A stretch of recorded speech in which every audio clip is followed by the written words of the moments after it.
All right, everybody. Welcome back to episode 10 of The Deep End. That's pretty crazy that we're already 10 episodes deep into The Deep End. But man, every single one has been such a blast. And we definitely missed you guys last week. Ari and I were just kind of catching up before we started recording. Just typical. Start talking. Oh, we probably should record this. So we're just, as per usual, picking up the conversation where we left off behind the scenes. And like I said, we were just getting caught up and just been talking about what's been going on these last couple of weeks. And yeah, that was pretty much it. I was telling Ari not to hog the floor too much, but I was telling Ari just, last week, we weren't able to record last week because I was out of town.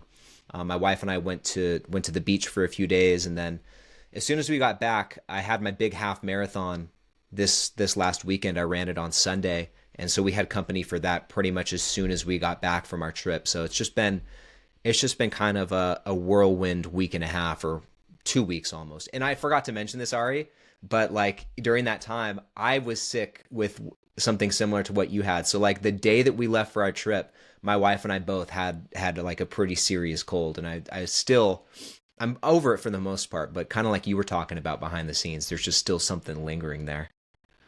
It's nuts. Everybody in my network, I think, was sick with. I think I had the flu. So I'll just call it the flu, but I don't know for sure.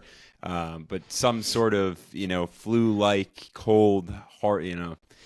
From America, to friends that I have in France, like everybody just got sick. I don't know what happened.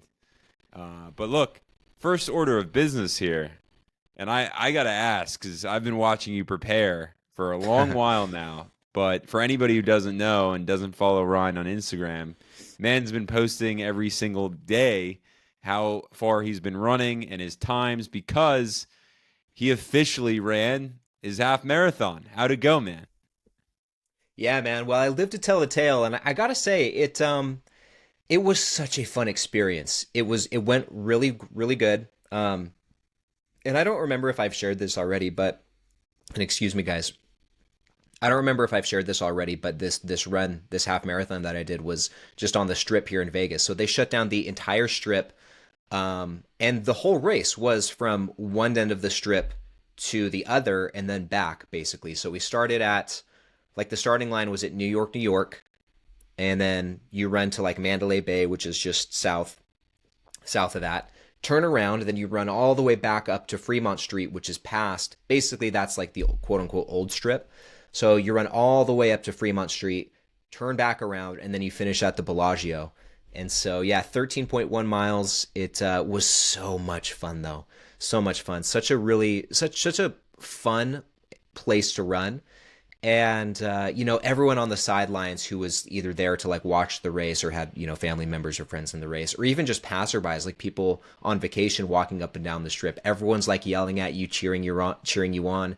And the energy was just very high energy, very cool. And like I said, live to tell the tale. My time going into it, I wanted to keep it under like a 9 minute per mile pace. That was kind of my goal. I figured that would be like sustainable, but also not like, I don't feel like I would have to completely kill myself to get that pace. I wanted it to be a fun and enjoyable experience. And so definitely, did that. I think my pace was like 8 minutes 43 seconds, which was sustainable. Didn't have to stop once. So overall, man, it was a really really fun experience. I got to run it with my best friend Bob. Bob and I have been best friends since kindergarten, so it was just another really fun thing that we're able to do together, and I think we'll make it an annual tradition. That's amazing, man. Yeah. I gotta ask you this. So you finished the half marathon. Um, how did you celebrate like the small win? Because first of all, are you gonna do a full marathon next? Do you think? And then secondly, how would you celebrate this? Because this is a win, you know. And the reason I'm asking this question is just the other day, yesterday, I was sitting with someone over coffee, and we just got really heavy into the conversation of like celebrating wins, and he straight out asked me, he's like, "Man, like, do you ever take a break? Like, do you ever just take a break and celebrate a win?" And I was like, "Damn, I'm still working on it, you know." And Hmm. so I want to ask you, like, man, you just got done with the half marathon. You've been putting in the work. literally every single day. How'd you celebrate the win, and what's next? So real quick before I answer that, the idea of taking a break, it reminds me of I've got a good question that I'm going to ask you from it came from the audience. I'll ask it later, but it has to do with taking a break and stuff like that. So we'll bookmark that for later. But yeah, Yeah. as far as celebrating, man, I did it the best way that I know how with some In-N-Out burger. So Oh as soon, yeah. yeah, after the race, we drove to In-N-Out and I got a couple 3x3s and yeah, we just went home and watched some TV and just kind of relaxed. It was perfect. It was the best way to celebrate. And then I had a frozen yogurt that I was supposed to eat that night too, but I just was full from the In-N-Out, so I ended up celebrating with that like the next day. But yeah, nothing too crazy, man. Just a little In-N-Out burger, Did you hanging out also take a with. bite out of that metal? Yes, I Is have that a picture of it. Yeah, that was like one of the pictures with the the classics? the metal between the teeth. Oh man, I should have. I totally meant to have it in my office here so I could show you guys, but I forgot. It's in my bedroom. But yeah, overall, man, really fun experience. As far as doing a full marathon from here, I think that's kind of the natural progression with this thing. Like if I continue on with this running thing, which I totally intend to, like I've already ran again since the race. Had a good run yesterday.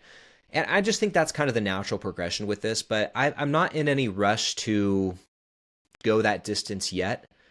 I felt pretty good after this half marathon. Like when I've run a similar distance in the past, like leading up to this during my training, it really would take it out of me. My knees would hurt the next day, ankles. I just would feel so stiff, and I would need some time off. But after this one, I felt so good, and I think I want to spend some time like around doing more of these half marathons because it's a long distance, so it's not easy, but it's doable. I'm conditioned for it now, and I now that I've done one, I think I have something to improve on moving forward. So, and it's a fun experience. I know if I did a full marathon, I would just be like dead afterwards, and that just at this point doesn't really sound fun to me. I'd like to get some more reps in at around this distance. So, I think I'd like to do some more half marathons from here. um, and we'll see. Like I said, eventually that's kind of the natural progression. But I'm in no rush to start training for a full marathon.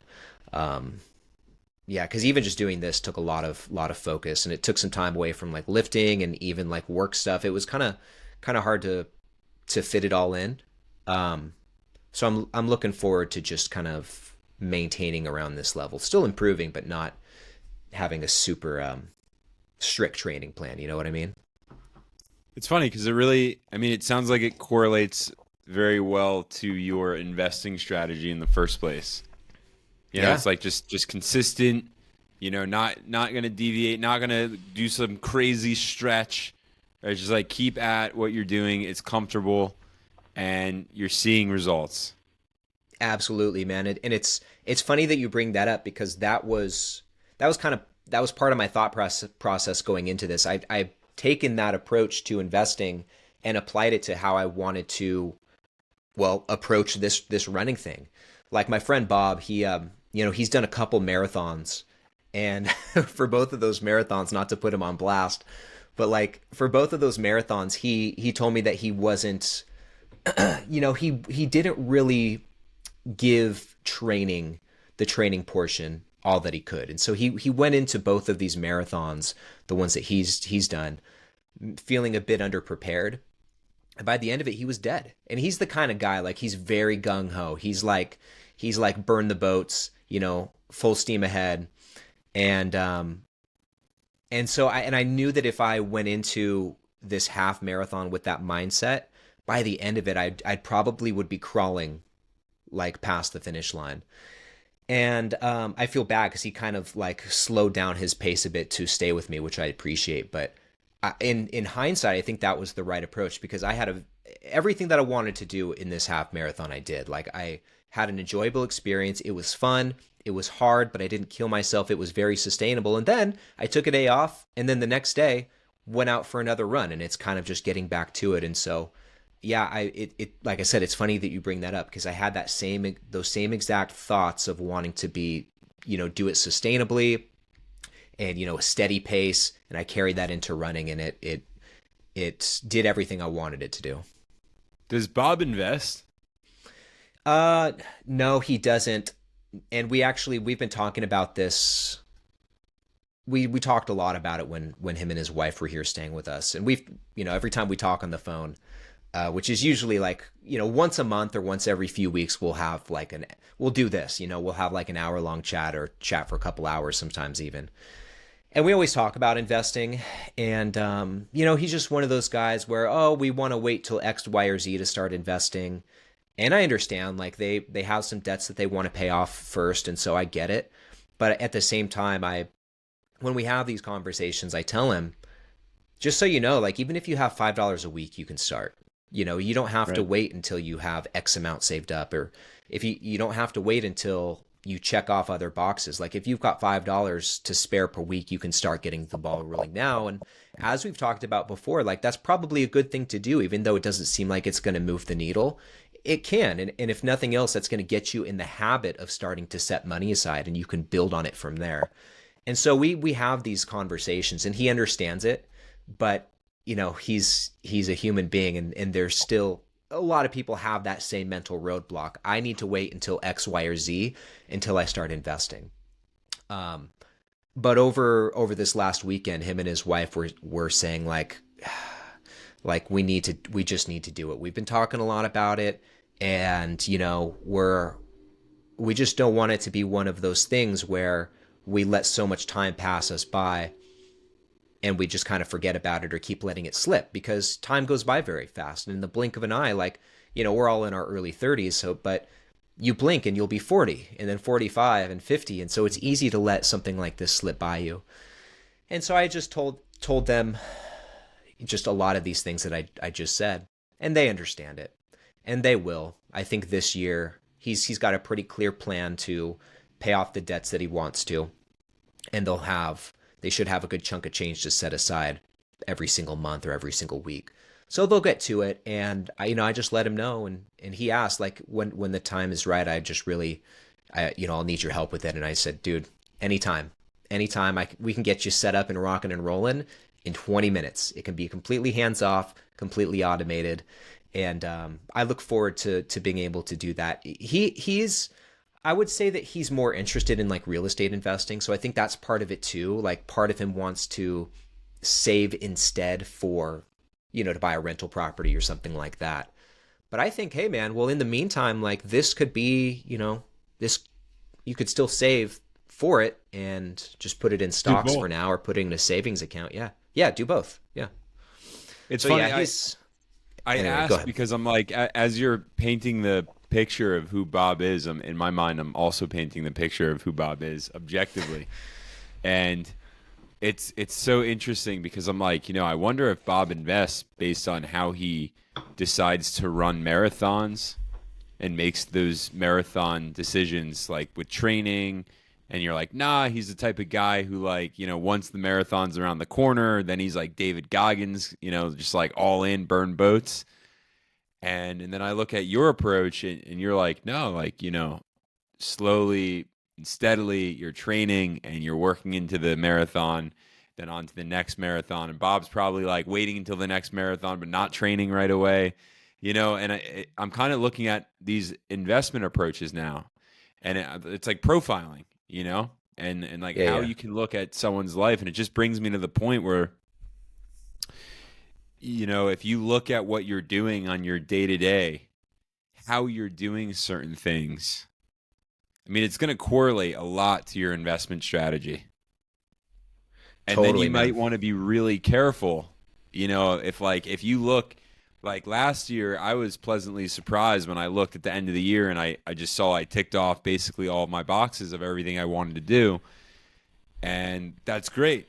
And then there's some people who just, unfortunately, for whatever, rhyme or reason, they just didn't get to half the stuff on their list.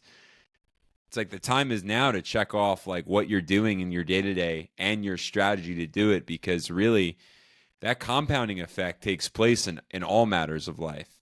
That 1 mile run that you were doing months ago. I remember when you were first just posting a mile, Yeah. and walking, and you were walking and talking. I remember all that.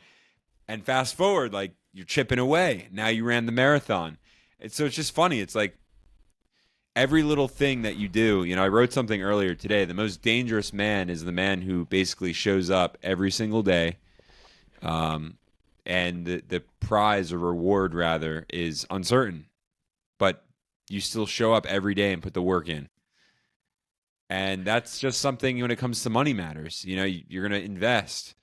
And it's uncertain and you're not going to get it right away, but that ROI in decades from now, wow.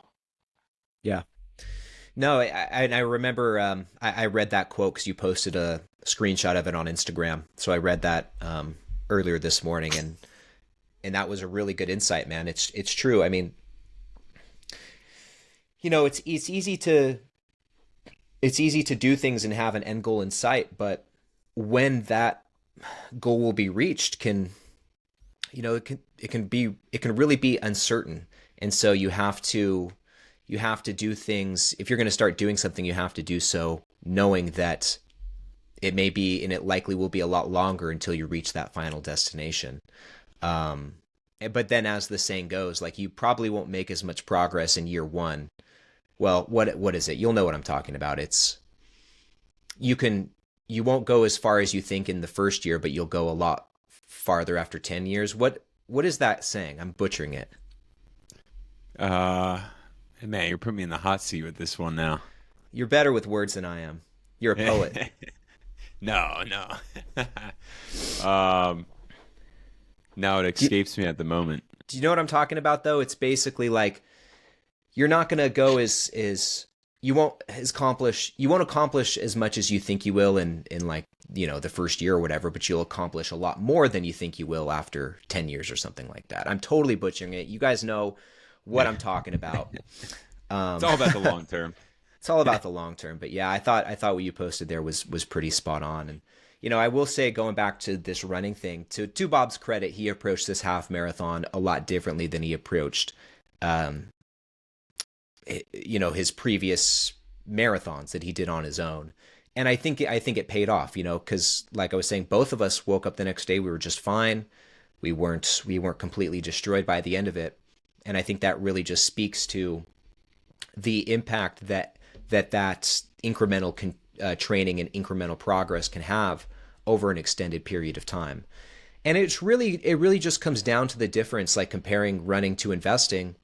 It really just is a difference between, sprinting versus jogging, you know what I'm saying? Or zone 2 training, When you sprint, it's like you can go a lot. You'll get to a certain point a lot faster than if you were to take a slower approach, but you're also potentially going to burn out a lot faster. And so in the short term, you might go a farther distance or you might make more progress. And this can apply to, investing as well. If you invest in riskier, potentially more volatile ways, you could, if you get lucky, you could see more results up front. But if you take a slower, steadier approach, but hold on, before I even get to that, a lot can go wrong in the meantime if you take that approach. When it comes to sprinting, the faster you run, the higher risk for injury, the higher risk that you're going to burn out and gas out, and you'll have to walk and really slow down your pace. And the same is true with investing too. There's obviously a lot more downside risk involved with a more high flying gambling type approach, I guess. But taking a slower, steadier approach to running, less risk of injury. It's not as sexy. You're not, your pace isn't as fast, but it's going to be more sustainable, and you minimize the risk of getting tired or gassing out, and you can maintain that pace throughout. And it's just going to be more sustainable for the duration of the race.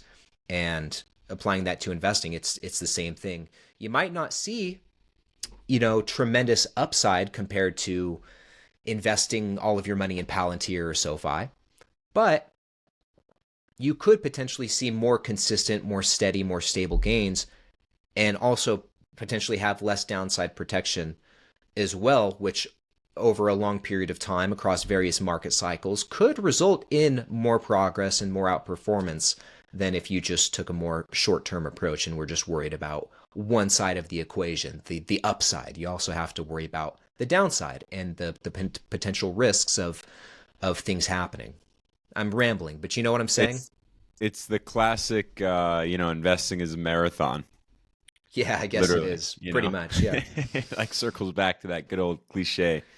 But it's But crazy, man. It's crazy to, and this is just another example of investing being such a good medium to understand, other aspects of your life, like these timeless principles that we learn in investing or outside of investing that we can apply to investing. It all is intertwined. And that's one of the cool things about being able to do this is the lessons that you learn from investing that you can apply elsewhere that will benefit your life outside of the portfolio. yeah, 100%. Look, I think we always talk about it. Investing, I mean, it just shapes who you are, your identity, your life, how you invest or how you do anything in life, or I want to say how you do anything in life comes down to how you invest. How you invest comes down to how you do anything in life, so to speak. That's why I was making that comparison before with your friend. It was like I was curious to know, okay, so this is the type of guy who, wants to just jump in the race when it's time to race, which is great. And it sounds like the kind of hero, right, who just jumps in and is like victory.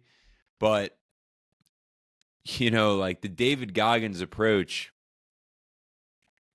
I might get some heat for this, but I'm for it. I'm not a fan of the David Goggins approach because if you listen, like there's just so much pain and suffering that you don't need to go through if you go down the David Goggins approach, right? Like you just don't need to do that. You don't need to live like that. And like unless you want that story to kind of be this heroic figure, whatever. I don't think anybody really wants that. But yet we kind of like make this story the epitome of what everybody should be. It's like, no, I don't think that's necessarily the reality. I think that you don't need to go to these crazy extremes to prove yourself. You just need to put in your daily inputs. Every day, your daily inputs. And that's kind of what I was even alluding to, with what I tweeted earlier. It's just like these daily little inputs. Just show up. Just put the $5 in the market every day. Never think about it, but just do it. If you're learning guitar, like we once spoke about a couple weeks back, like just 20 minutes a day. If you're learning a new language, just Duolingo for like two sessions, 10 minutes a day. All these little things, it really has that compound effect.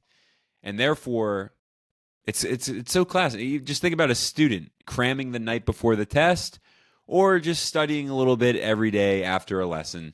It's like that simple. So that's again, like going back to your friend, it's like, I don't know, like you can jump in the race and like nearly kill yourself and go like the David Goggins mindset. And like people might be like, whoa, that's pretty, crazy, right? Or you could just kill it because you've literally just been preparing the whole time. There's another quote that's out there. It's actually one that I typically run with and I really love it. But failing to prepare is preparing to fail. And I love that because that's just the greatest reality. You can literally choose to prepare and therefore not fail. Or you can literally just start failing to prepare to ultimately then you lose at the end of the day. It's that simple. Yeah, you're spot on though, man. It doesn't always have to be all or nothing. Like David Goggins' whole thing is stay hard, and Yeah. he pretty much went from running, from being on the couch to running like 100-mile race, without anything in between. And it doesn't have to be like that. And frankly, it shouldn't, because that's for the average person. For most people, that's just not going to be sustainable. And I think that leaves a bad taste in a lot of people's mouths, and can kind of be intimidating and make it seem like some of these great achievements are unachievable. But it's like, well, no, they are. You just kind of build up to them. And applying that to investing, I think a good application for this whole metaphor is like budgeting, especially like a lot of us, a lot of investors, a lot of people in this community are naturally pretty frugal. We talk about it all the time where we just don't feel like we need to spend money. And I think with that, maybe for some people comes a belief or some sort of idea that you can't spend money. Like if you want to be a successful investor, you have to pinch every single penny and every spare cent has to go into your portfolio or else you're doing it wrong. And similar thing, it doesn't have to be all or nothing. You can have that balance in your budget. You can contribute to your portfolio and still go on vacation or go out to Starbucks or In-N-Out Burger or whatever it is. It's if you want it to be sustainable and have the process be enjoyable too, you have to allow yourself that balance and that wiggle room. It's really, when you think about it, it's more so about progression. It's more about progress than it is about being perfect or perfection. You don't have to live like a hermit and scrimp and save every single cent to like retire early. You can have your cake and eat it too. It takes some discipline, but it's not like, you don't have to go from 0 to 100 overnight. The other, thing there is, let's just say you do live like a hermit. You don't go out, you don't buy anything. And then let's just say life happens, because life always happens, and you get sick. With, cancer, God forbid.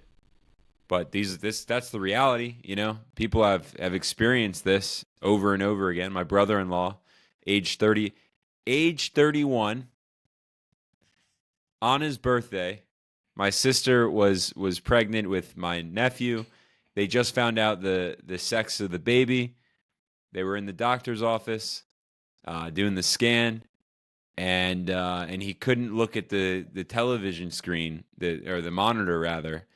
And so my sister asked him what was going on, and he's like, "I just hear water sloshing around in my head." And the doctor said we should get that checked out. And it was his birthday, 31st birthday, same day. 40 minutes later, they come back. He's got stage 5 brain cancer. Oh my gosh. That was 5 years ago.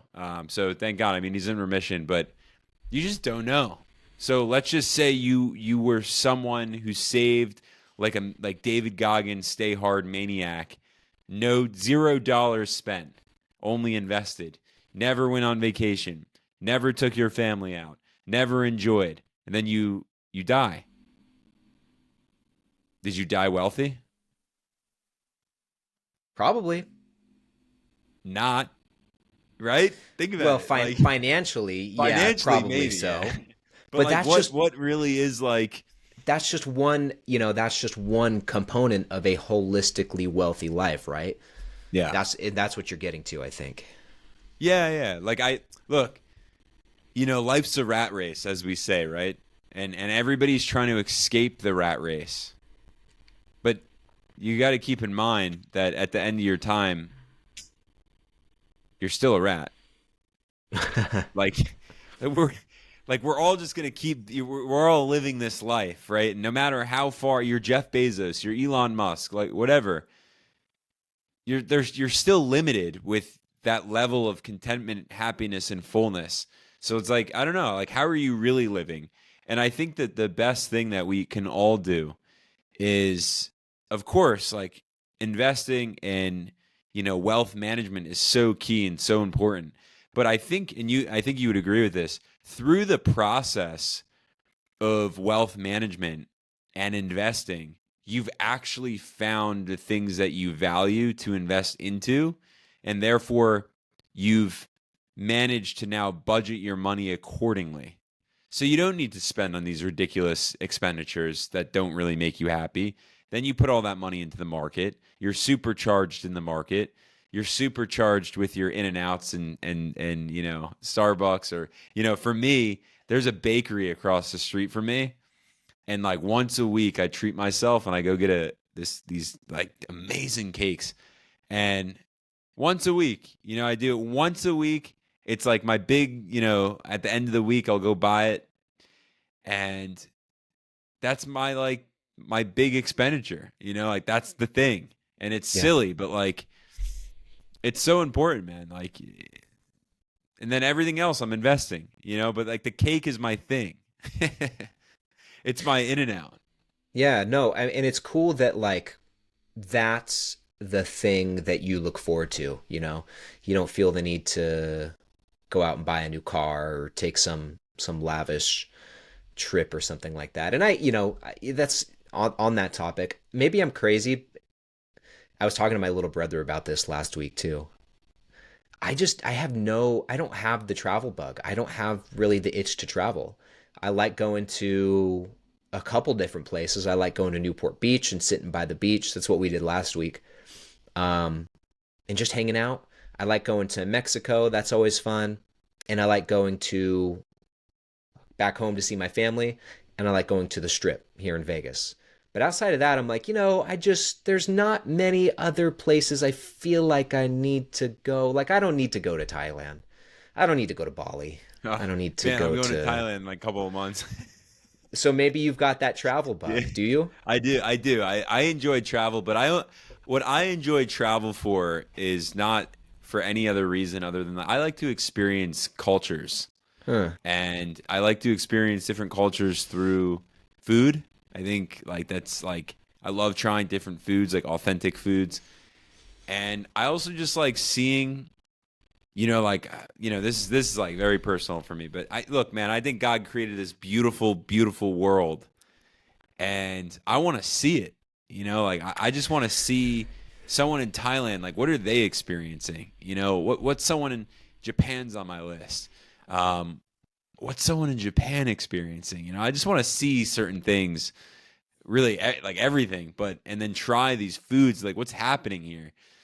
Because I always think about it like this, like I'm living my life in my little RE bubble, and like I'm so focused on wake up, I got my routines, I'm investing like crazy, building this wealth, and then I look and I'm like, but I want to see like what is it like to go over there to Thailand and like wake up and see the sunrise and sunset over there. So for me, yeah, like that's definitely a part of it. But I don't need to. Like I'm perfectly content where I am. I don't need to travel, but I definitely think it's on that want list of, hey, I've earned it and so Yeah. I can.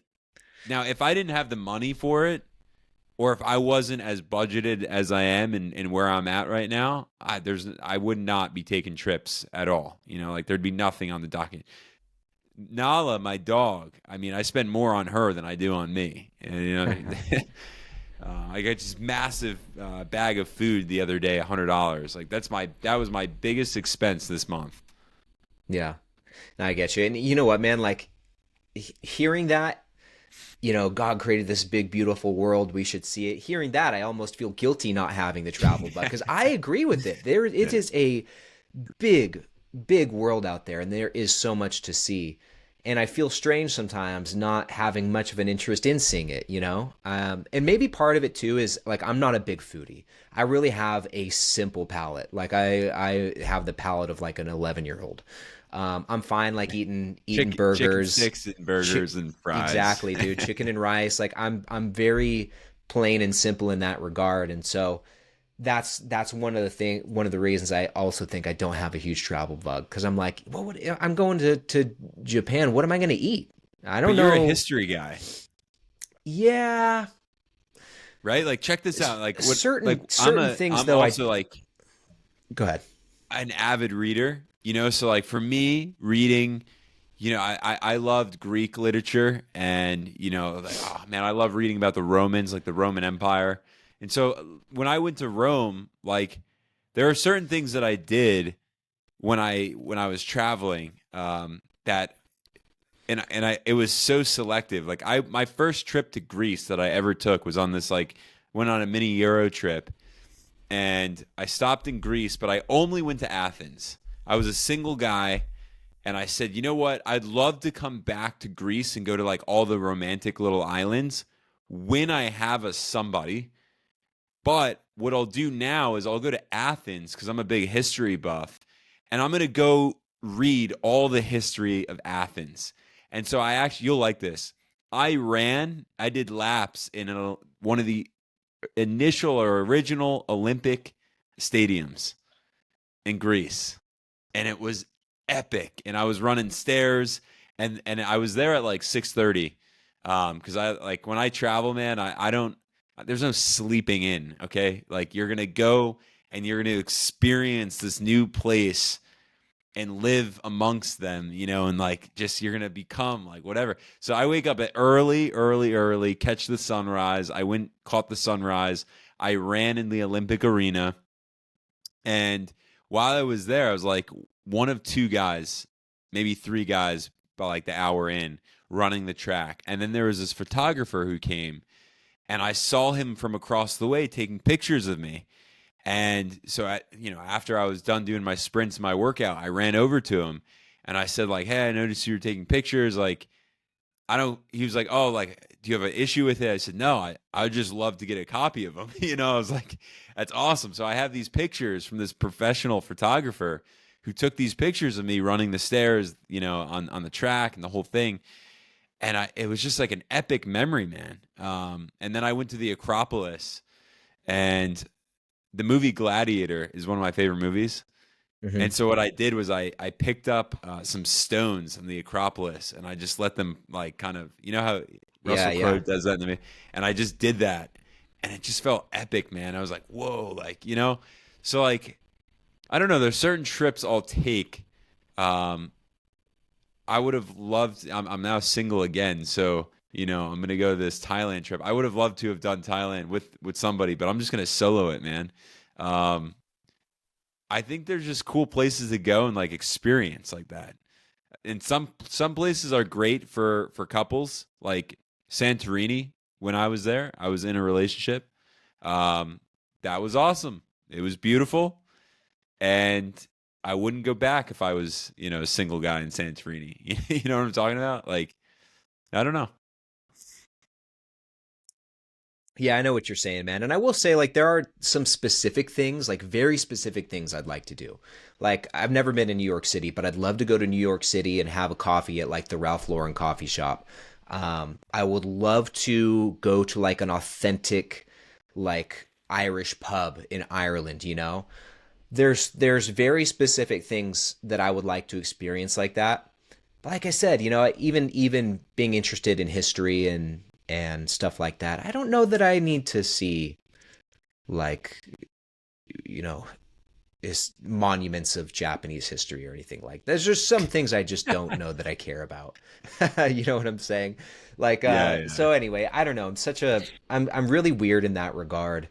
And when I think about those kinds of things, I'm like, to me the juice doesn't seem worth the squeeze. If I'm going to be out of my routine, and I'm a very routine guy. Like I'm sure I think you are as well. I'm very routine. Then I'm fine being out of it for a few days. Um, but I love my routine, and so I don't like to go to be out of it for too long. Not that I can't do it, but um I just love what I get to do, and so yeah, I don't know. I'm kind of rambling about it, but I guess for an extended period of time I don't do too well out of a routine. I just don't feel as good. Whether that's like, working out or eating right, eating the way I normally do, or, even reading or working and making YouTube videos. I can do like a few days or a week here and there, but for these long extended European trips, I just don't know that I would do that well doing that. And my wife's the same way. Like she's the exact same way. We're both on the same page in that regard, which is good. You know what I'm saying? Look, yeah, I get you. I always scheduled my trips so it would be like just a crash trip, for like a 7 day Mm. trip or like 10 day trip, and I'd hit 3 or 4 countries at a time. 2 days, 3 days max. Like, man, I went to where did I go? Gran Canaria, and I rented this motorcycle, went around the island, and it was just epic. I went to surf school for like a couple days, and Oh, that's everything cool. because it's what is it? I think it's I want to say it's no, it's not peso there. For I'm forgetting the currency in Grand Canyon. Maybe it is. I don't know. Whatever. It was so cheap. To fill up my gas tank on the motorcycle was $1. And then I like every morning I'd wake up and Oh, before we wow. went out to surf, I went to this massive pancake house down the way and it was like $3. I was like, it's amazing. But this is how I think like one of the ways I like to reward myself is taking these trips to go experience, a different part of the world, a different angle. And I learn. I think that's the other thing. It's like I just learn while I'm there. I don't like to go on vacations to like sit on another beach and just like do nothing for 8 hours, 5 days out of the week. It's just like that's not why I'm there. I'm there to experience life. So I want to read the history. I want to live like a local, go out and do things, try foods, talk to locals. And I think that for me is like, that's how I like to experience wins. Like I got another thing on my list that when I hit 300,000, man, I think this is the thing I'm going to do. I'm going to disappear off of YouTube for like a week and go do a silent meditation retreat. Just disappear, man. Like that's to me, that's epic. Um, it's like billionaire That seems kind of status. cool. And so that's literally you just go and you don't speak, you're just in silence the entire week. Yeah, in silence the entire week. You don't do anything. You literally just you're with your thoughts. And I've done some things that were like close to this, and it's just amazing. Like when I had the flu, I didn't leave I had to walk the dog twice, but I didn't talk to anybody for like 3 days. I just didn't talk to anybody.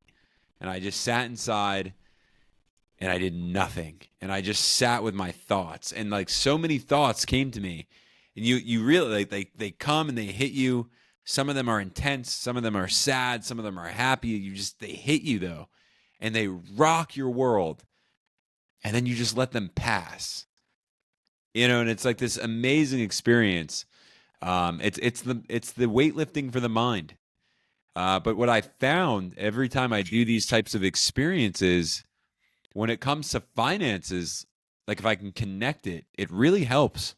Because right now I'm experiencing, I think I texted you earlier, maybe it was yesterday, but my portfolio dropped about 8 grand this week with the sell-off, the major sell-off and the spooks in the market. And I was like, I just let the thoughts hit me and I was like, whoa, that's a lot. That's a big amount.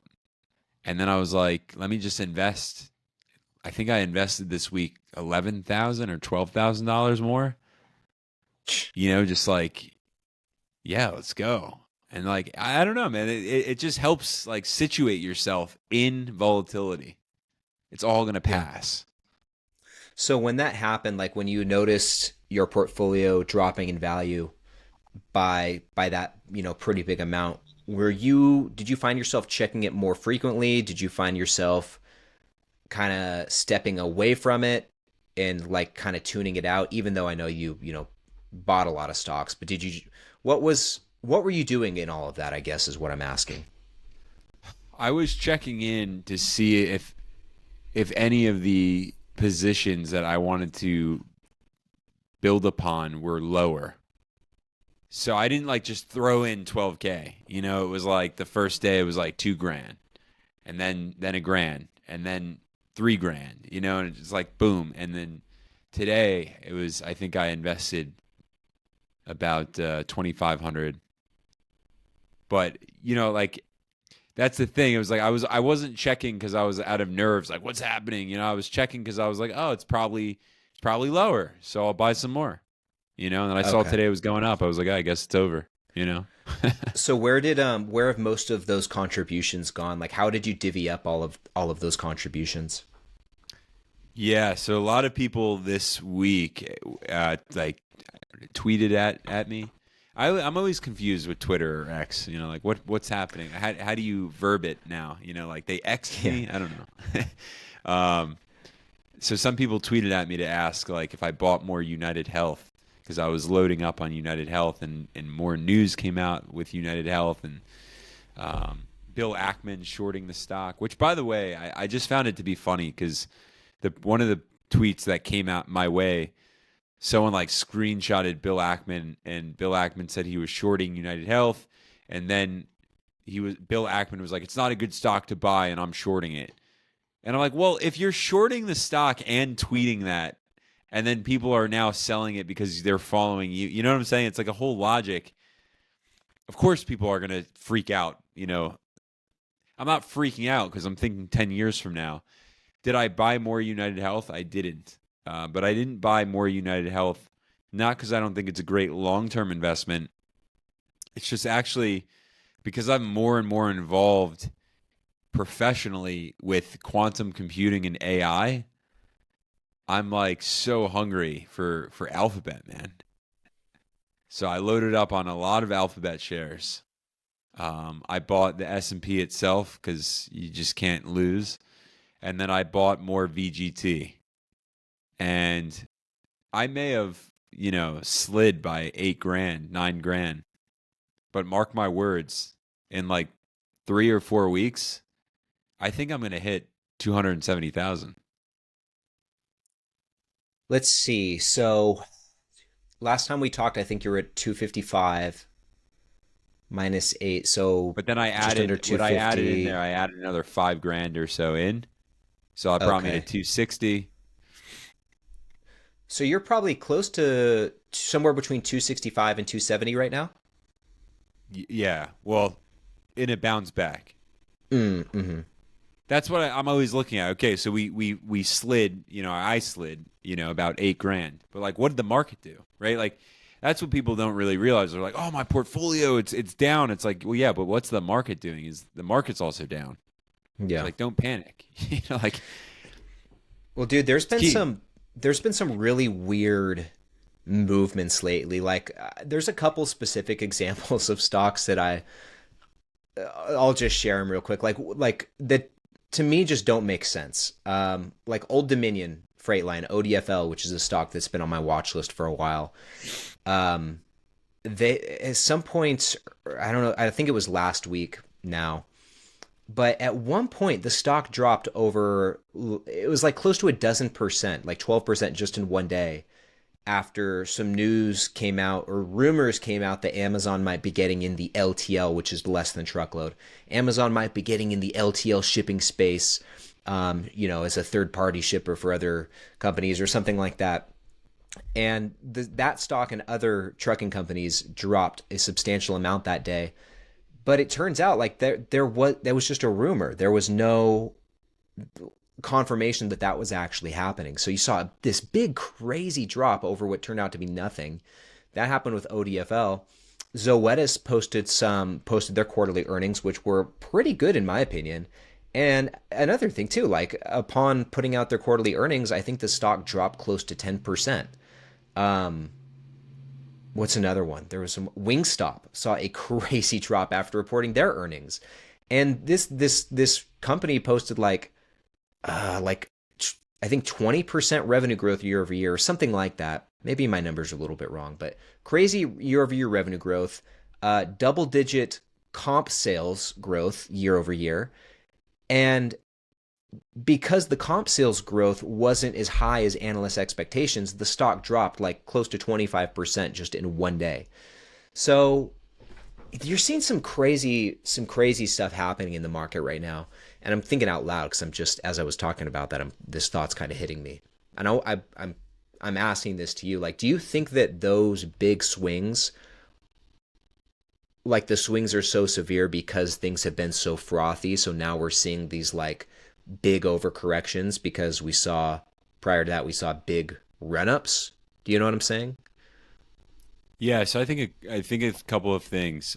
First, I think the market overall was overvalued regardless. So really, we are in correction territory, but I don't think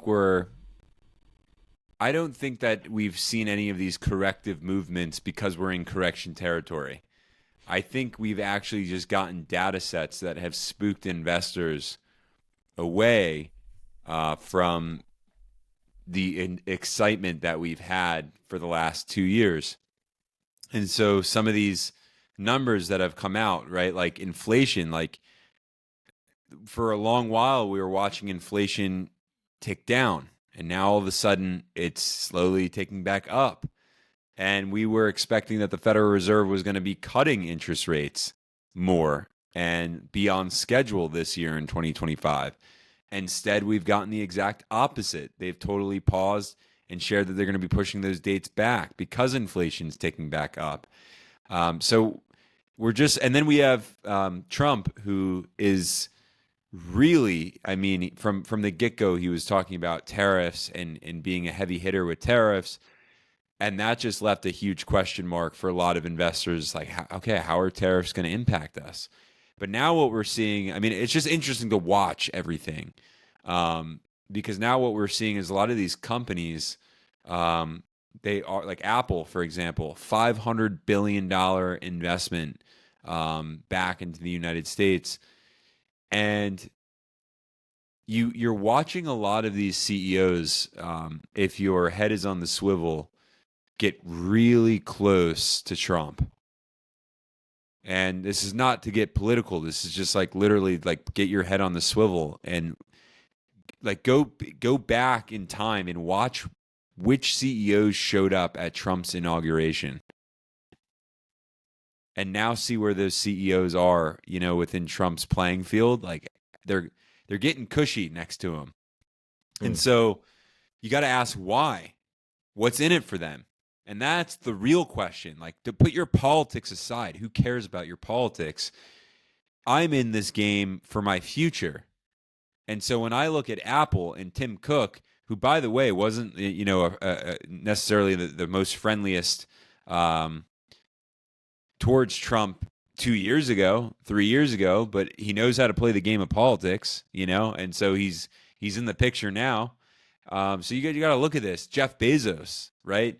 When it came to running in the newspaper, basically the projections on the elections, for the first time, Bezos pulls back and goes, "We're actually not going to run the projections." Oh, why? So I just think it's really interesting watching how company leadership, CEOs are responding to Trump, how tariffs could play a role.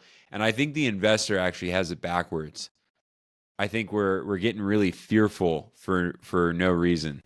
And that's typical. We have it backwards because we're investing for today, but to be a real investor, you have to invest for the decade. Yeah, so they're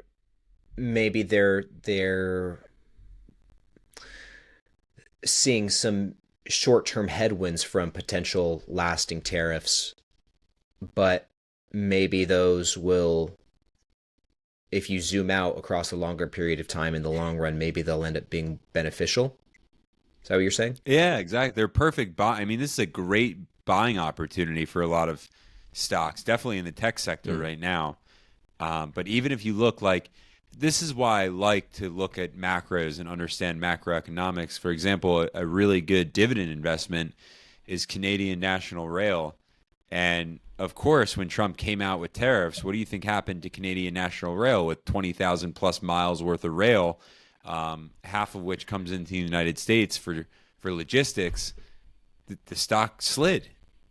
Great buying opportunity because, like any U.S. president, Trump will have another 4-year term, and then who comes after that? Who knows what the next president will do?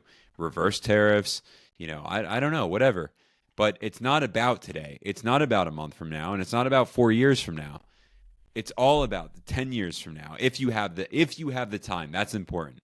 If you don't have the time, you do need to be a little bit more cautious with how you're investing your money. But I would say if you are 30, if you are in your 40s, if you're in your 50s even, you don't need to panic just yet. The panic button needs to be hit, I think, if you're 60, 63, 65 years old, or in retirement, you have money in the market, then your fingers should be near that panic button. But if you're in your 30s like us, nobody should be freaking. I mean, you should just be buying all day long. Yeah. It's funny. I was watching PPC Ian's most recent video, and he's like somewhere in his mid 40s at this point. Um, but he was showing a couple of positions that he's held for a long time. Coca-Cola was one of them. Walmart was another one. And he was talking about like he's owned both of these positions for maybe about 15 years or so. And like his Walmart position's up close to 500% on a total return basis. I think Coca-Cola's up maybe 130% or something. I don't know, over 100%. But with the Walmart one, he was saying that people will like leave him comments and stuff and just say, "Man, that's so crazy how it's so crazy how you've generated these returns with Walmart." And he's like, "Yeah, and 15 years it seems like it's a long time, but it's really not that long time and not that long of a time. And all I've had to do is just like hold on to this position and not do anything to it. Walmart, this great boring business." And he was like, people all the time will say, oh, they'll panic if they're 40 or 45 or something like that, or even 50, they'll panic and just feel like they don't have enough time. But then he compares that to his Walmart position. He's like, look, I've only held this position for 15 years. If you go like by the standard retirement age, which is 65, if you're 50 years old, you could, buy something today and potentially see like a near 500% gain with some of your holdings. So you might not think you have a lot of time, but 10 years, 15 years can actually be a long time in the market and you can get a lot done. And I don't remember exactly what my point was in saying that, but I guess it was just that we hear that all the time too. It's like you feel this sense of panic if you don't start investing by a certain age, whether it's your 40s or 50s. But still, even in that time frame, you can really do some great compounding even if you only have 10 or 15 years left to invest. It's just crazy to think like, I was running the numbers actually the other week because I had 6 dividend stocks that I put out for, to add to your watch list. And the first stock I spoke about was Microsoft. And actually, I think it was the fourth or fifth stock was Walmart. Mm. And Walmart actually had Microsoft beat on the 5 year. Oh, And that was just really interesting to note because again, you're going to think that this big tech player, Microsoft, would have Walmart beat on the 5 year. I would at least, right? Because you think tech and it's exploding. But no, Walmart had Microsoft beat.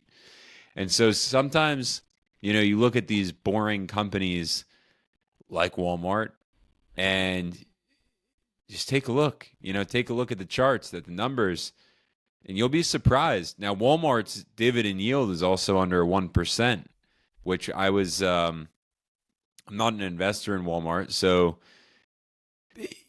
Microsoft's dividend yield is below 1%. Walmart's dividend yield is below 1%. Now, this is really interesting to me.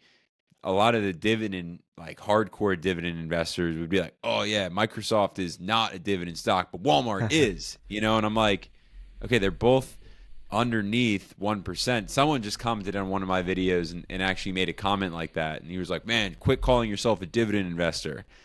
And I just commented back and I was like, what makes a dividend investor? Like it's just someone who invests into stocks that pay dividends. But like, that's a perfect example. Microsoft's dividend yield is 0.71%, I think, and Walmart is something around there as well. Why is Walmart considered a dividend stock and Microsoft tech? A growth rather. yeah, yeah. That's a good point. I mean, people don't think of Walmart as being this like growth monster, but it still is. It's easy It to, is a to behemoth. yeah, yeah. Yeah, it's always crazy to, and I think that's kind of the fun thing too, because these days when you think of growth stocks, a lot of times you're thinking of like tech, right? You're thinking of high growth companies in the tech space. But I think it's kind of fun to find these non-tech companies that are still, it's kind of a fun challenge, I think, because it kind of, while everyone is zigging, you can zag with these. It's kind of fun to find these big growth monsters outside of the tech space that still will that are growing substantially. Like It's like Caterpillar is Costco. another. Costco, yeah, Caterpillar. yeah. Caterpillar, yeah. There's another one. I mean, even Old Dominion, dude. Like Old Yeah. Dominion, Rollins. I don't know. I feel like and I get this all the time. Like, Ryan, you should have more tech or whatever for more growth. And I'm like, yeah, but I get that, but there's so many other great companies not in the tech space that are still Wingstop's another one, Domino's, that are still like so growthy, and you don't expect it, and it's kind of fun to find those hidden gems. Yeah, that's I mean, look, that's the reality though. It's like people have this notion that growth is equal to tech. But like no, it's like I was like so surprised actually when I ran the numbers and compared Microsoft and Walmart, and I was like, "Whoa, Walmart outbeat Microsoft! Like that is wild, you know?" Yeah. And Would you I ever just oh, go ahead. I'm sorry, man. I didn't mean to cut you off. no, it just goes to show like you shouldn't be I don't know, turning a blind eye ever to investments. You should just give every investment a fair shot to review it, to look at it. Does it make sense? Is it a good company? Do you understand it? Asking yourself those basic questions. And then the most important question is like, why are you investing? Because you want a strong ROI. So put your money in good companies. Doesn't matter if it's Microsoft or Walmart. No, just know what you're investing in and be invested in the company. Yeah. Would you ever could you ever see yourself owning Walmart? Is that something that you'd ever have any I interest would in?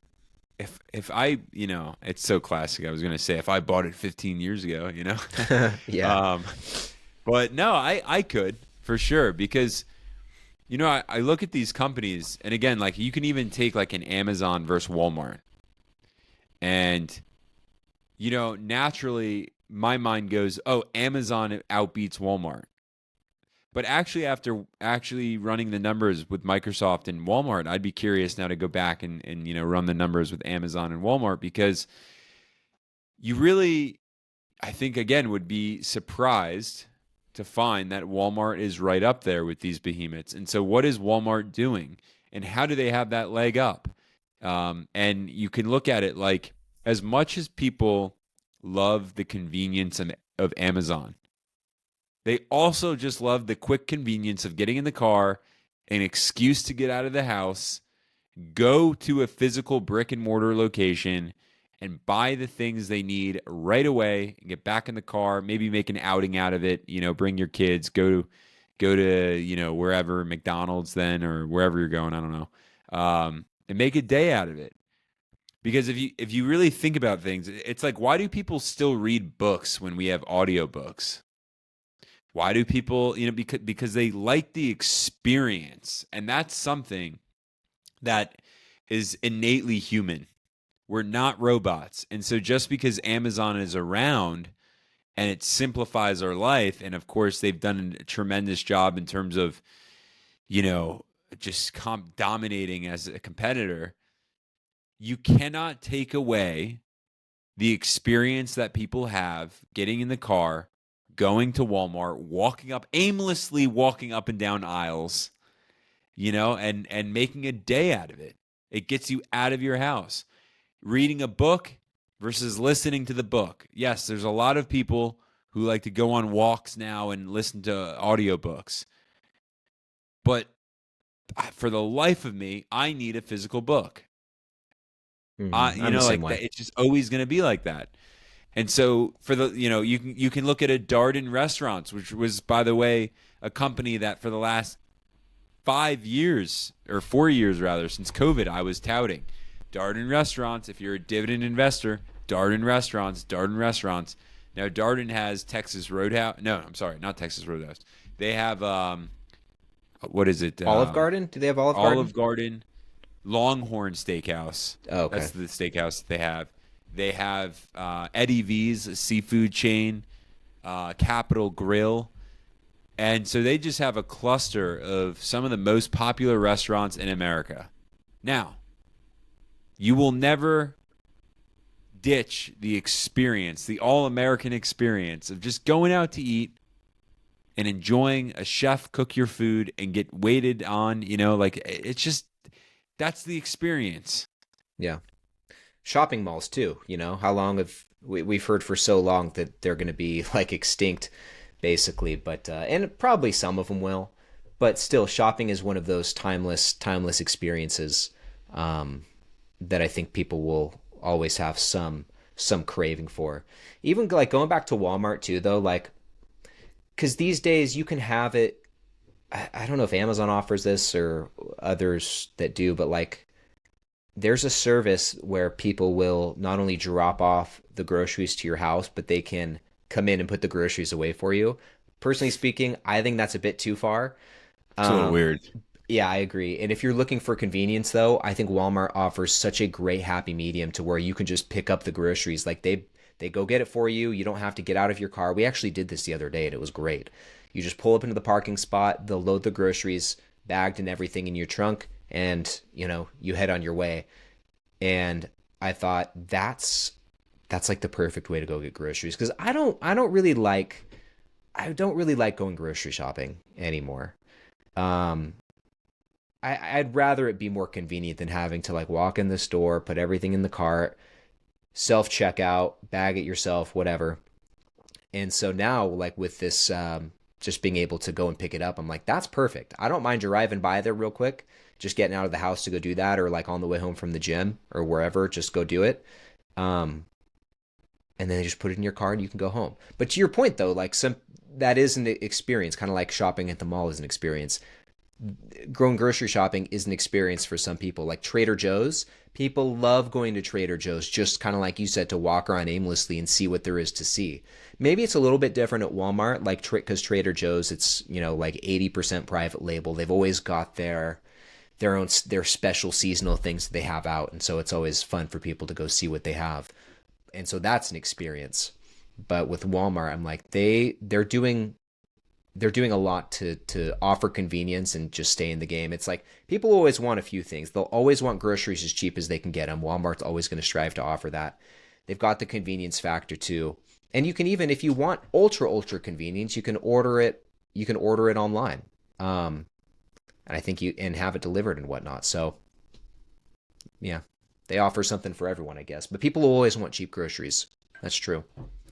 Yeah, it's like think about McDonald's, even Starbucks. Like these are experiential investments.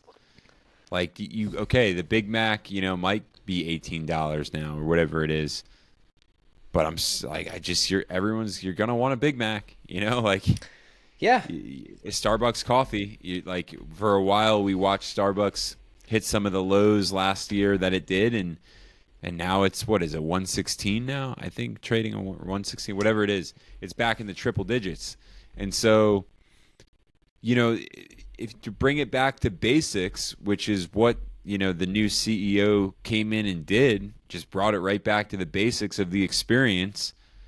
All right, like you have a winning now experiential investment because people want to go get coffee. They want to have coffee. They want to enjoy the coffee. They want to take that drive. They want to put the top down in warm weather. They want to do these things. I just think it's, what I'm getting at is you can never shy away from stock opportunities because you're so myopically focused on this end game. And so therefore the only thing that you can invest into is technology. You're selling yourself short. United Health is another one, by the way. That's why I really loved United Health. No matter what happens, I personally don't think the United States is ever going to change the health insurance policies, or it's just going to be. And people are going to learn to live with it as we have in the United States. And better or worse, that's what you're going to get. You're going to need your health care. yeah. I mean, that's just how it goes here. It's pretty pricey, and yeah, it's going to be pretty hard to do all of that out of pocket, especially as you get older. So it's unless there are some major changes, yeah, you'll certainly have to rely on health insurance to be able to afford the health care that's offered here. So It's funny, like when you ask people, you know, what they do every day or where they shop or, who's their healthcare provider, there's just so many opportunities for people to invest. I'm just thinking about it now. It's like how many times, you said you went to Walmart and you picked up your groceries, and it comes back to that notion of like just invest into what you already buy or already use. Amazon, is a great investment. If you're using Amazon every day, there's no reason you shouldn't be invested in it. Yeah. Walmart, there's no reason you shouldn't be invested in it if you're going to Walmart, on a weekly basis. Hmm. Absolutely. Peter Lynch, man, that's pretty much his MO right there. Just and I think that's for especially for new investors looking for like because we get asked all the time like what are the top dividend stocks for beginners to invest in and I say it's like start there. Start with what you actually use and where you actually spend your money. Not to say that like all of those will be great investments, but in terms of like establishing some options for yourself, that's a pretty good place to start looking. Like what are you using? What are you spending money on? And those businesses you'll at least have a good understanding of because you're a customer yourself. And so that's at least a good place to start, establishing your list of stocks to buy. You can kind of narrow it down from there. So I was going to say it's also pretty cool, I think.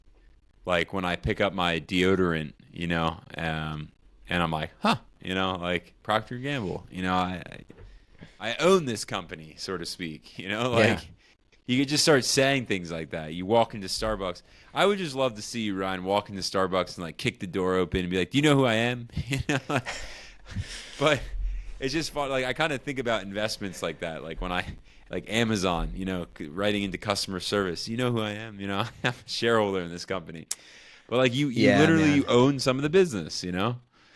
I with Starbucks, I'm not like I kind of when I'm there or when I'm driving by it, I'm always tuned into certain things. Like every time we drive by Starbucks, I'm always looking at the drive-through. Okay, and I'll always say to my wife too, looks like drive-through's looking pretty steady. That's good.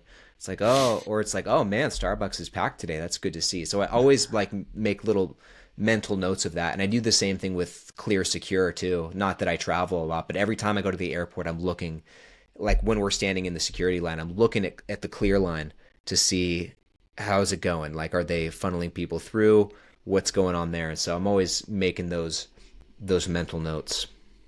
It's funny. That's what I did. I invested years ago in Lemonade, and a part of the conviction behind Lemonade was literally because I was sitting in the throne of an asset manager in real estate in Manhattan. I managed over 2,000 units, and vast majority of these units were insured by none other than Lemonade. And then I started my little investigation with I started reaching out to other asset managers. Hey, like what's the percentage of units insured by Lemonade? It was like Lemonade was ticking up and it got really popular.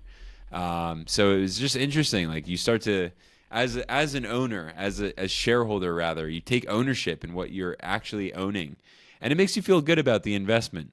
Hmm. When I go to the store, if I'm invested in Procter and Gamble, I'm buying Procter and Gamble products. Why would I want to go buy some other products? Hmm. Absolutely. And I've got to say too, man, I used to be a Lemonade customer. We always used them for renter's insurance and had not like great experience. Totally good Yeah, experience. yeah, for sure. No, it's a great way to start investing, but also just to continue to invest in that capacity. Hmm. Google for me, like I just look at, I have a bunch of tabs open, probably far too many, but one, two, three, four, five, six, seven tabs are on Google, are Dang. Google affiliated, Okay. so I'm like, okay, like if I'm using Google every single day in multiple capacities, Gmail, like I should own a part of this company. And so that and the more I use it, and then the more, like I said, like now working in the capacity of AI and quantum computing, and working with a lot of these industry professionals who are focused on it, it's a really hard. It's really hard for me to not look at these tech companies that I'm myopically focused on the day to day, and I'm like, why am I not invested more, in this company? It doesn't make any sense to me. So that's also like, I think important is as you're doing your research, What are you, the company even that you're, working for? Maybe it's Johnson and Johnson.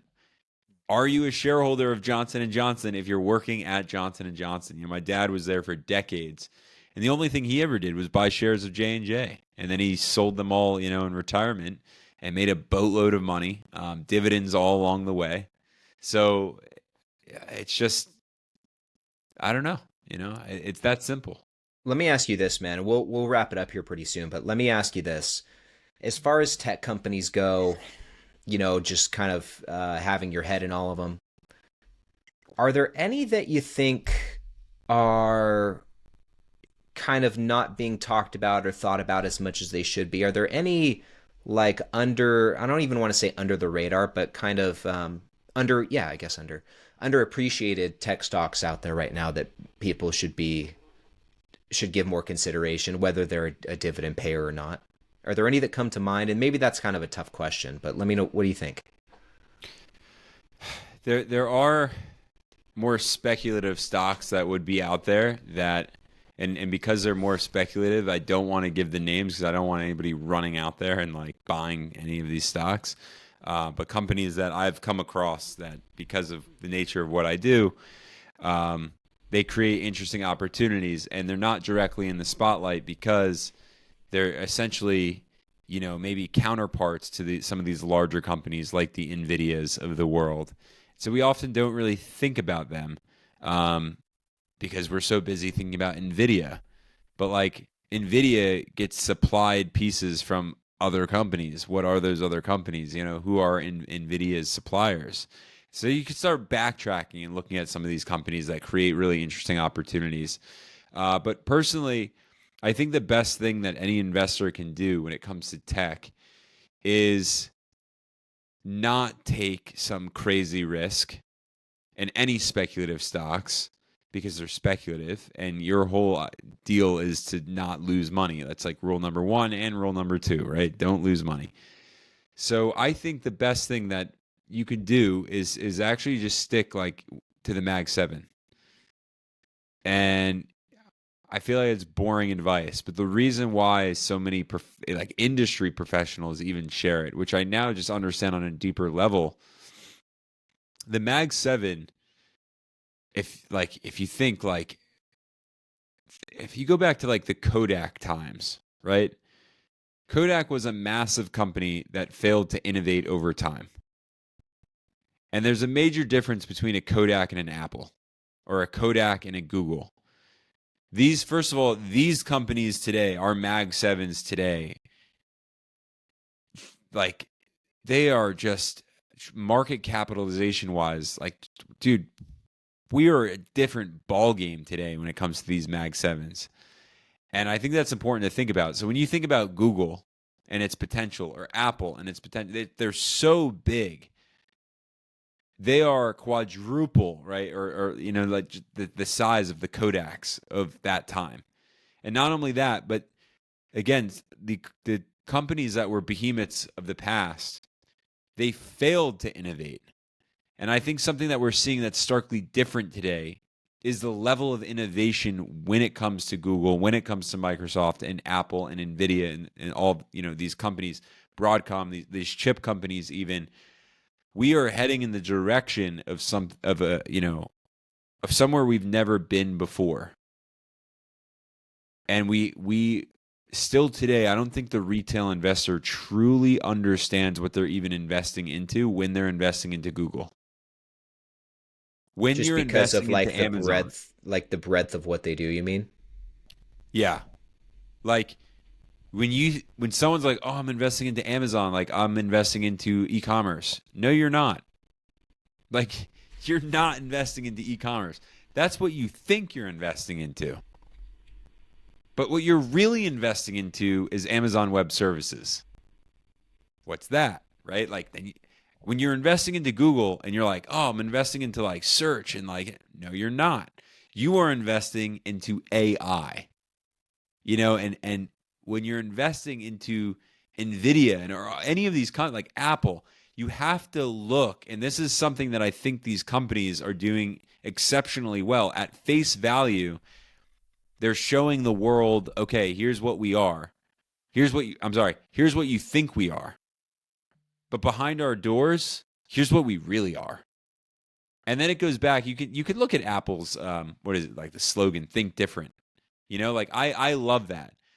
Because what we see is a hard, the computer in front of us, the MacBook, the hardware.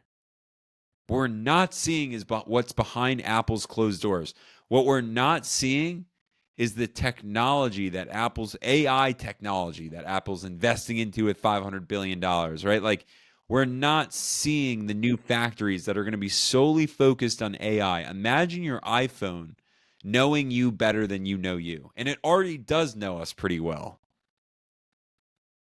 And so, therefore, my conviction on technology has just skyrocketed because I am like, we are not going backwards in time. Even Walmart. Even Walmart is investing into these technologies in capacities that are beyond us.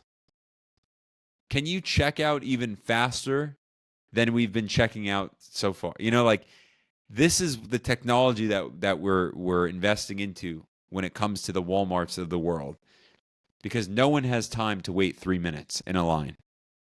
God forbid, even a minute. How do you make the technology to get out of Walmart faster? How do you make it so that someone will walk into Walmart, and even have a better experience while at Walmart? It's technology. It's all going to come down to technology. Yeah, and that's kind of another interesting thing to think about when it comes to these big growth stocks we were talking about. A lot of people think of them just think of it in terms of tech, but maybe don't consider stocks like Walmart that are outside of tech. But then again, when you think about it, all of these quote unquote non-tech companies are implementing so much technology that, yeah, I guess in a sense, like they are kind of techy, right? Like, and I even get this with Visa, interestingly. Um, going back to what I was saying earlier, I'll get comments all the time. Ryne, you should have more tech. Well, it's like, what do you think Visa is? Visa's like probably. I mean, it's technically in the financial sector, but it could just as easily be in the tech sector. You know what I'm saying? Even like Snap-on, like in their with their diagnostics, there is so much tech involved with that. So I guess with that said, pretty much every company these days in some capacity is, at least has some technological implementation into driving the business. And now that's going to be even more so the case with AI and how people implement AI. Yeah, look, I mean, take a Coca-Cola. It will always be a tried and true dividend, top pick. But I just, I caution investors who are going to jump into Coca-Cola at a young age just because it pays a dividend, and you really will miss out on an opportunity. Because even Coca-Cola is implementing AI technology and robotics, in their factories and to produce more at mass scale, but at the end of the day, right, Coca-Cola's core product is their soft drinks, and that's not going to change. It's just how they make the soft drinks. What's really important to look at, though, is, again, when it comes to your iPhone, that product, your iPhone, can and will change over time, or your Android. We've Yeah. watched it change over time. Now, what we're dealing with like quantum computing and calculations that can happen in like split seconds, like, I just think it's really crazy to think, just when we think technology can't get better, so to speak, like, our lives today really are so much better. Like, we're getting things at warp speed. Just think about, like, you can now, with Visa, thanks to Visa, walk into a store with zero cash, with a plastic card that you don't even have the money in your bank because you've spent it all on whatever you've spent it all on. But now you can use this credit with a plastic card that really is. It reminds me of Wolf of Wall Street in that scene where he's like, it's fairy dust. Fugazi, Fugazi, it's a woozy, it's a wazi, you know, Mm. doesn't exist. That's the world we live in today. Nothing really exists. I mean, it's like, boom, we have it. You want something on Amazon? You can wait 30 minutes in some areas for an Amazon drone to just drop it off, you know? Like that's insane to think about how far we've come in the last decade, 2 decades, even crazier. Where are we going to be in 2030? That's where AI and quantum computing comes in now. And the opportunity then is now to get invested into AI and quantum. That's going to be old news in 5 to 10 years, quantum computing and AI. If you even think about a lot of these CEOs, Jensen over at NVIDIA was just talking about the timeline of 5 to 10 years. And since he's made that statement a few months ago, I mean, Microsoft has now come out with a new chip. And now all of a sudden it's less than 5 years away. These quantum computing chips, like because we didn't know Microsoft was working on a chip behind closed doors, and then they are, and that chip is better. It's nuts. And so I think just that opportunity. That's why Microsoft was on my hot list, to buy, because it's not about today. It's not about tomorrow. It's not about a month from now. It's not about 5 years from now. It's about a decade from now. When I'm 65 years old, so in 35 more years, I really don't think the world is going to look like the world looks like today. You think it'll be a lot more Jetsons? Oh, yeah. You think so? It's freaky. I don't like thinking about it, but it's inevitable. I've never liked thinking about the future in this capacity. Even when I was a little kid, it spooked me out. Because I don't necessarily love change. I don't like, flying cars and all this stuff. I'm okay. I'm okay with my hard-covered books, but the world's not okay with it. And so I think we just have to think about that as investors. You can be okay investing in these higher yielding dividend stocks that are growing, slowly, but the Visas of the world that are still dividend stocks, that are investing a lot of capital into behind closed doors technology. We have to take a look at that. It's kind of where's interesting. the R&D? Yeah, and it's kind of interesting. It's kind of an interesting thought because, people like Warren and Charlie, they would base their investments on like things that are not going to change. They try and look for in a world that is constantly changing. They look for the things that are resilient to change. But And in the book, Buffett even talks about Apple being one of the biggest missed mistakes. He should have gotten invested earlier. yeah, so it's kind of an interesting thought that you have to, as an investor, you kind of have to balance out those two opposing ideas, looking for things that are resilient to change, but also looking for the things that will change and kind of riding those waves. It's an interesting dilemma to find yourself in as an investor. Like, which side do I lean into more? Yeah, look, I think that's where the investor profile really comes in, handy. Mm-hmm. Because again, if you're 65, it's like I was talking about before. If you're 60 to 65 right now, take it easy and be really aware of what's going on. If you're in your 30s, 40s, or 50s right now, I think you better have your hand on the green opportunity button, because the opportunity is now. In 5 years, the world will be a much different place than it is right now.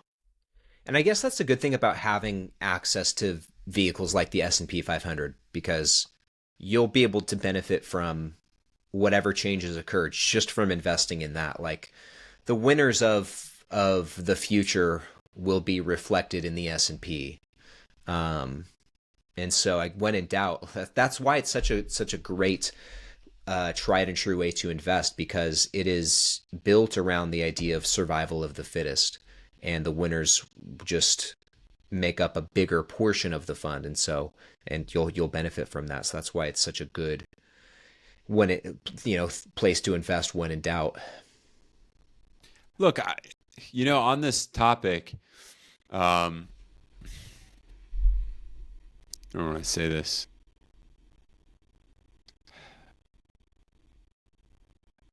Every investor needs to be well aware of the fact that your investment portfolio is a reflection of how you think. And so if you don't take Buffett as that perfect example, they're investing in things that are not going to change, as you shared, in a world that is evolving. I think if Buffett and Munger actually invested the way they started to invest in their elder years, when Buffett got comfortable with Apple, could you imagine if Buffett actually didn't have that, set strategy on only investing into what's not going to change? And he invested money into Apple because he said, you know what?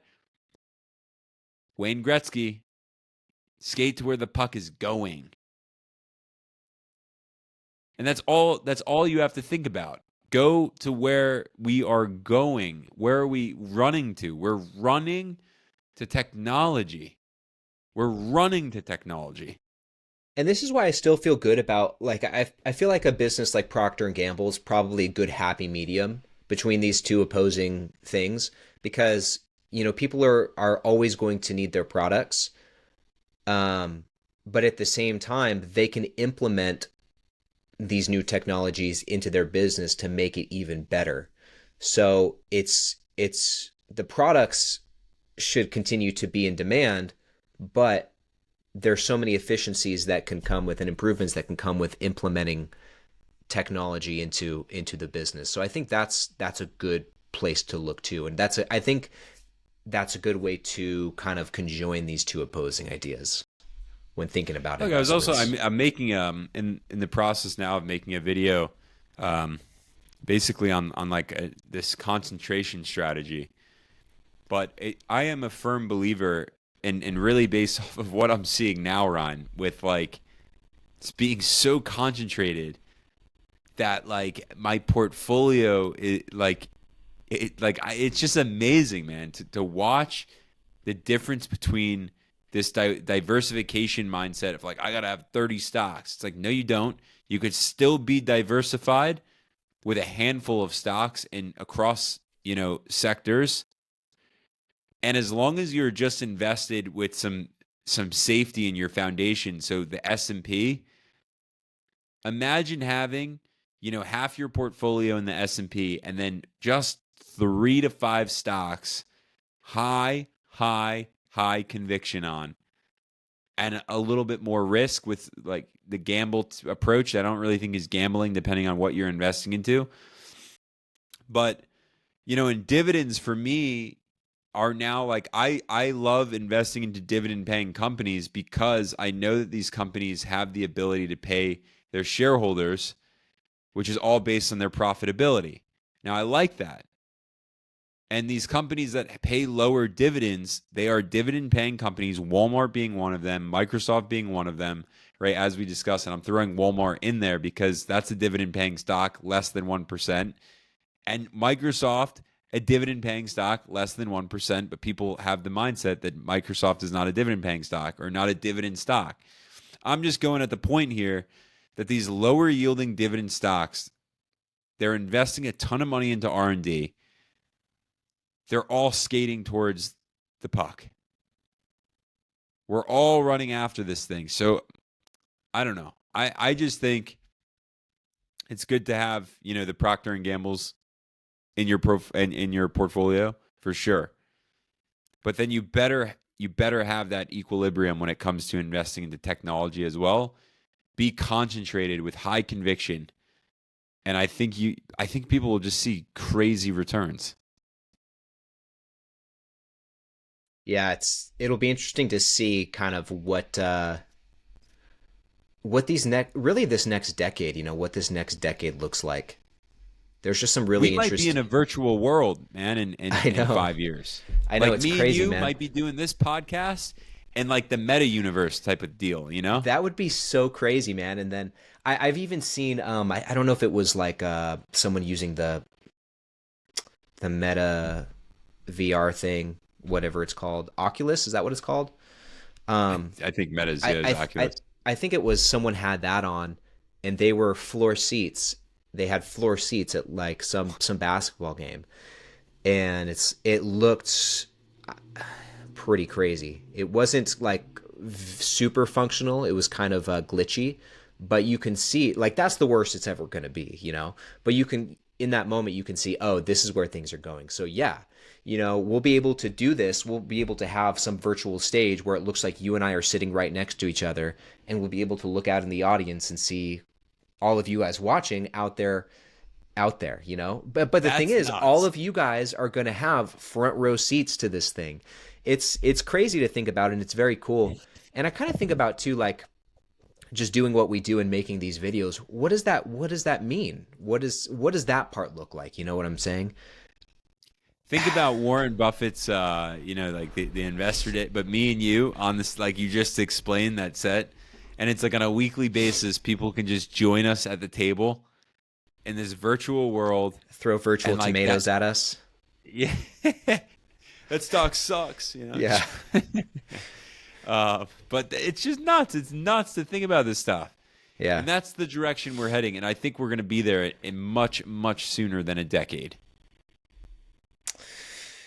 Yeah.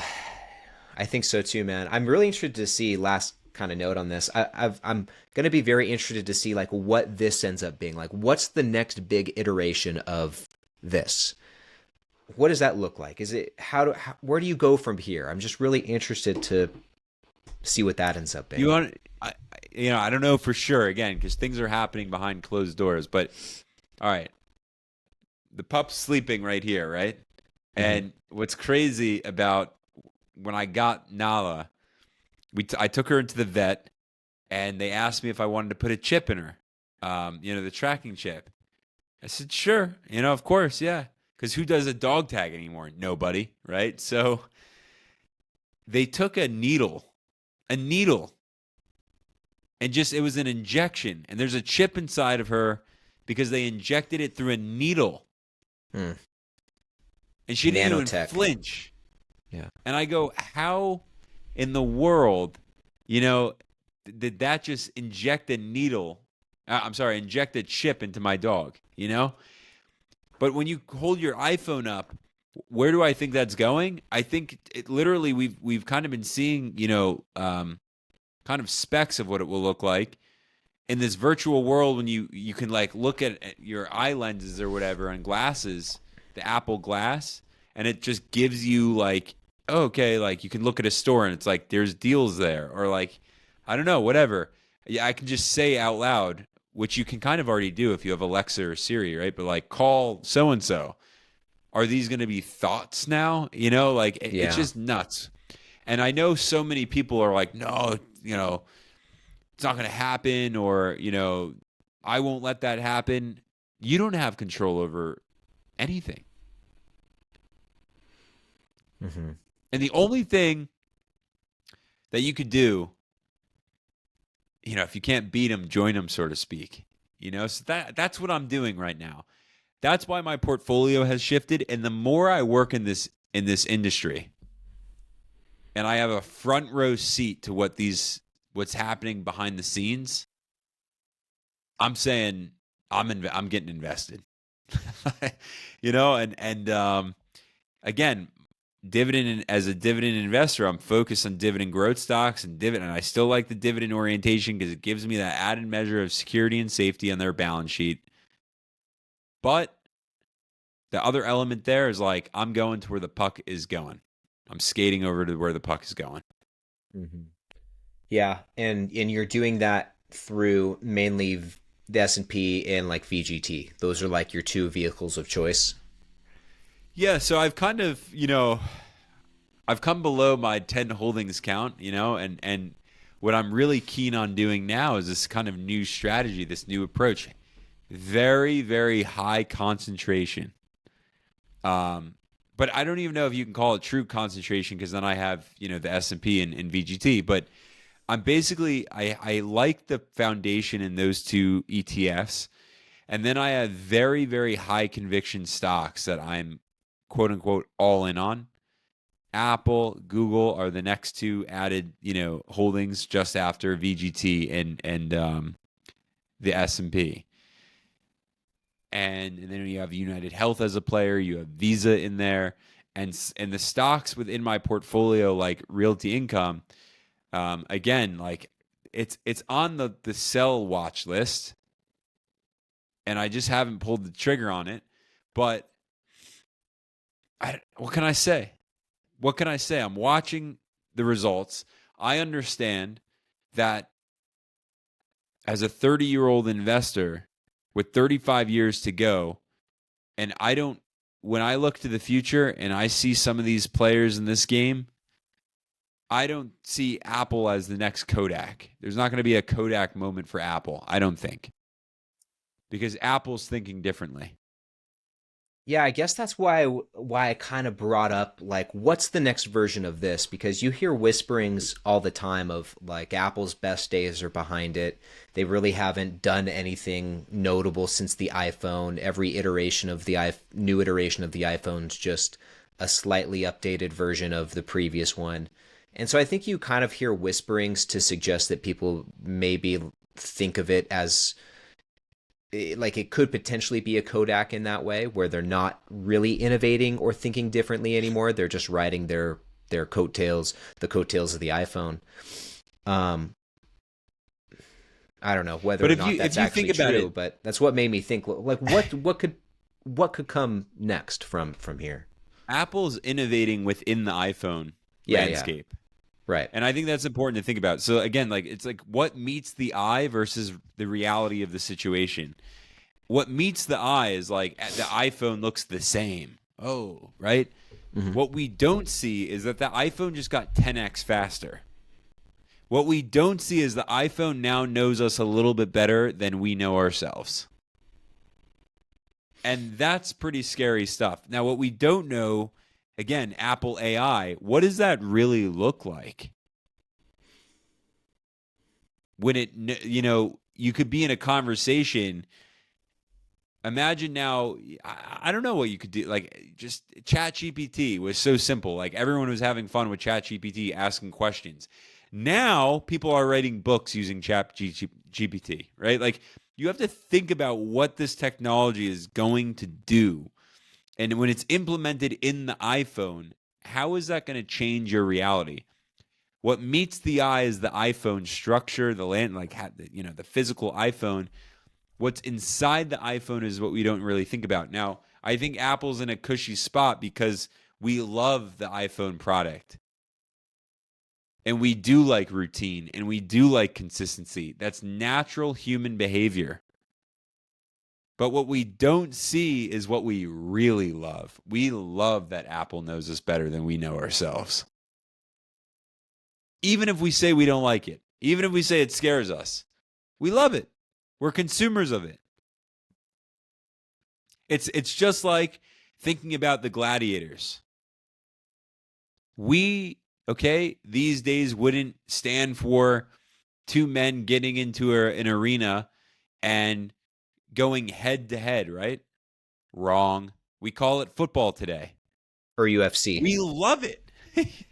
So we haven't really changed. Maybe we're not killing somebody, but people have died on the football field from getting hit in the wrong way, right? When I was growing up and playing Pop Warner football, someone got hit so hard on the field, he actually passed away.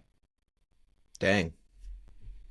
And then I remember also someone in my township was playing baseball, and someone threw the baseball, and it actually hit the person square, like right in this, where there's a gap and he died. And not beautiful stories, but the point is, we haven't really changed. We've just evolved in saying we haven't changed in the sense that we've really enlightened ourselves. We're not going to play football anymore. That's crazy. Why would you want to play football? You run around, you get concussions, you run your body, you wear your body out completely. Why? Because we like gladiators. That's why. When we look at our iPhone, I'm really ranting here on this, man, but when we look at our iPhone, okay, we like the iPhone. It's a little boring and it hasn't changed much. Wrong. It has changed a lot within the last 5 years, but so subtly that we love it. Hmm.